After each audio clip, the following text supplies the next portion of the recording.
வெயில் காலத்துல நண்பர்கள் மிக சுறுசுறுப்பாக தன்னுடைய தேர்தல் பணியை ஆற்றியிருக்கிறார்கள்.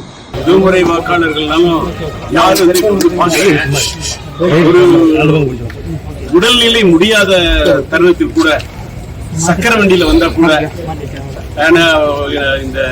இந்த கியூ கொளுத்தக்கூடிய வெயில் அதெல்லாம் பொருட்படுத்தாம ஒரு பெரியவர் தன்னுடைய தாயாரை அழைத்து வந்து வாக்கு செலுத்த வேண்டும் என்று வாக்களித்து விட்டு செல்வதை பார்க்கும்போது அவரு வாழ்த்தின தோகை விரிச்சானாதான் மயில், கூவுனாதான் கோயில், தண்டவாளத்துல ஓடுனாதான் ரயில், கோடை காலத்துல சுட்டரிச்சாதான் வெயில், வெயில்லாம் அடிக்கதான் செய்யும்.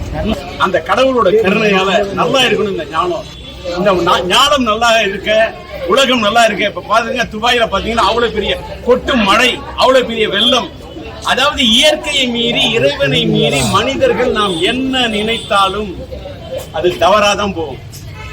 நம்ம எவ்வளவுதான் செயற்கை மழையை பொழிவு வைக்கலாம்னு நினைச்சாலும் செயற்கை மழையா இயற்கை மழையா இன்னைக்கு விவாதம். எவ்வளவுதான் செயற்கை ஜெயிக்க முடியும்?